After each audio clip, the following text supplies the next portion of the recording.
ये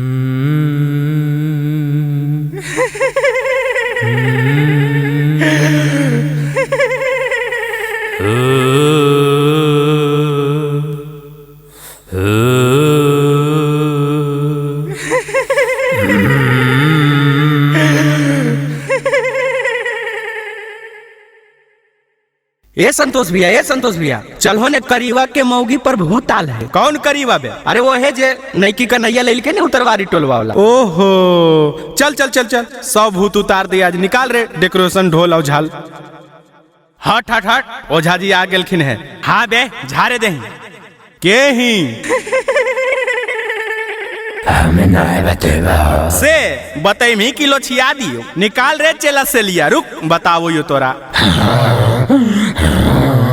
हमें लटना के मौगी ही हो। लटना के मौगी ही तो करीवा के मौगी पर की करे लेनी है। जो जल्दी भाग। हमें ना जाओ।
घर दुबारवा तोरा के हम देवोग बैमत सोला हो सिंगारावा।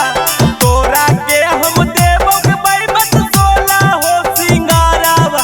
बताइए देना गे बैमत कहाँ तोर नहीं हरावा। बताइए देना गे बैमत कहाँ घर दुबारवा। हमें नहीं बतेगा। निकाल रे चेला से लिया। रुक बताओ ये तोरा।